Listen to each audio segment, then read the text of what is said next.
The Velvet Tailwind Affair. A journey of transformation, fashion, and self-discovery. Scene 1. The morning realization. Marla stared at herself in the mirror, jaw slack. Her eyes, once a boring shade of brown, were now sharp, golden slits.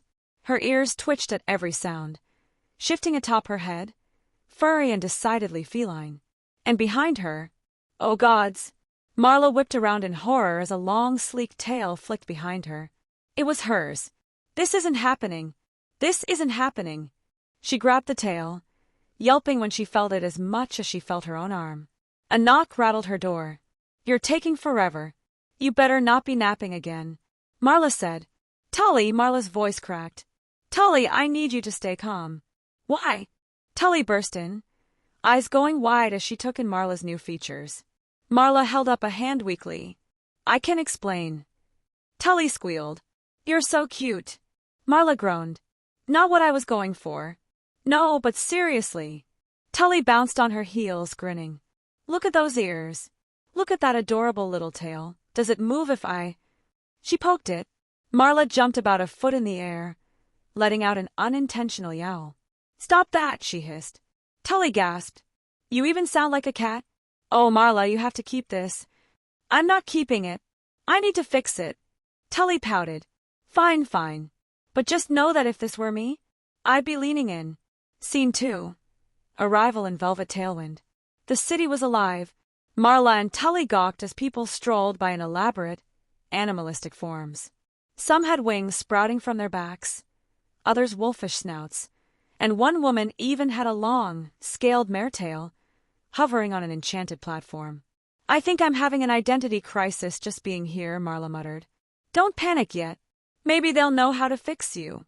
Tully grabbed her wrist, tugging her toward a towering shop labeled Lady Purris Velveteen's Therian Boutique. The tall, elegant woman inside turned at their entrance, amber cat eyes flashing. She was graceful, poised, utterly refined, and completely panther-like. "Well," Lady Purris purred, "you're new?" Marla swallowed. Yeah. I woke up like this. Is there a way to undo it?" Lady Purris raised a brow. "And why, dear, would you want to undo such a gift?" Marla's ears flattened. Gift? This wasn't a choice. Perhaps not consciously. Lady Purris circled her, inspecting her with trained eyes. But transformations like these do not happen without cause. Marla crossed her arms. "So what? You're saying I wanted this?"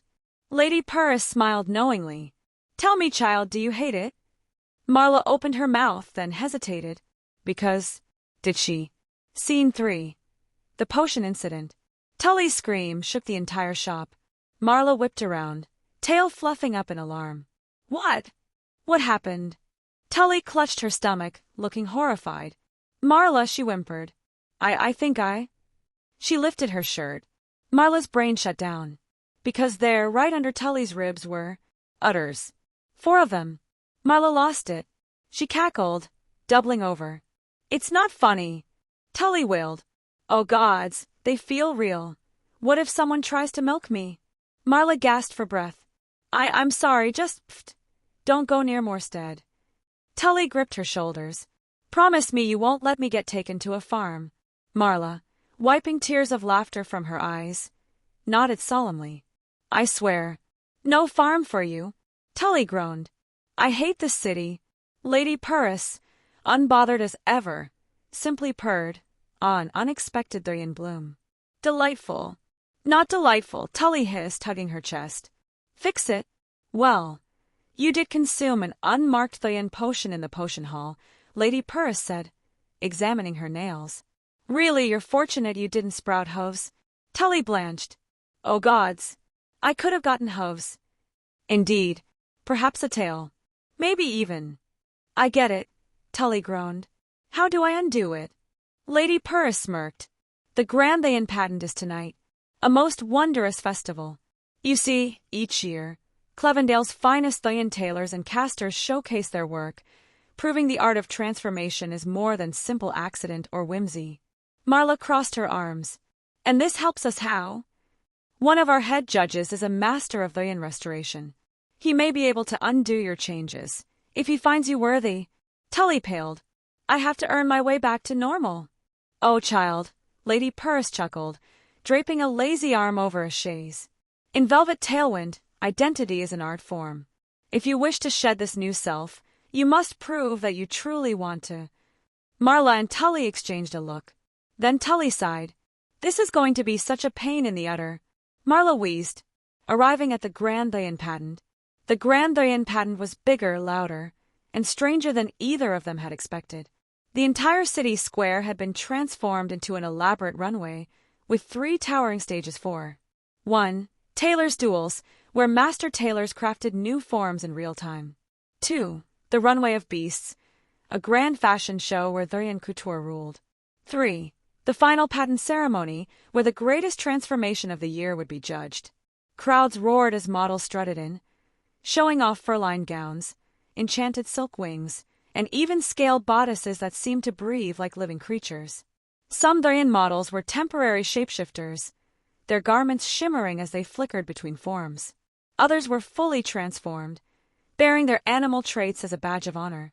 Marla's ears twitched with sensory overload. This is so much to take in, she muttered. Tully, walking awkwardly with her too large tunic covering her chest, looked equally overwhelmed. You're telling me? I feel like we're about to be sacrificed to fashion gods. Marla's tail flicked. That might actually happen. Tully's utter situation escalates. The moment they stepped further into the festival, the first catastrophe happened. A passing Therian vendor, a well-dressed goatman, suddenly sniffed the air and turned sharply.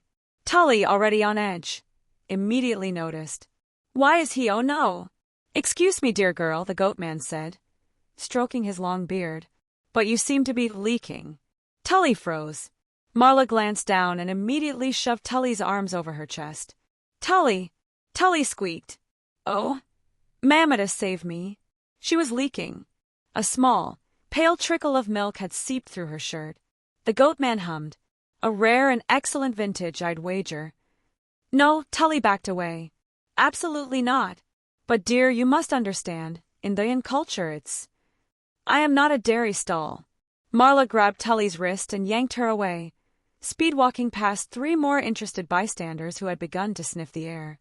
Oh gods! This is a nightmare, Tully muttered. Marla wheezed. Don't panic, just cross your arms and don't make eye contact. Why do I feel like I'm being hunted? Because you are, Tully whimpered. An hour later they finally reached the judges' panel, where Grand Weaver Tamara, an ancient, mysterious Therian mage, watched them with piercing silver eyes. So, she said, voice like unraveling thread, you are the 2 girls who seek reversal. Marla swallowed. Yes. Tamara, a gaze flicked between them. You feline girl. Your transformation is pure.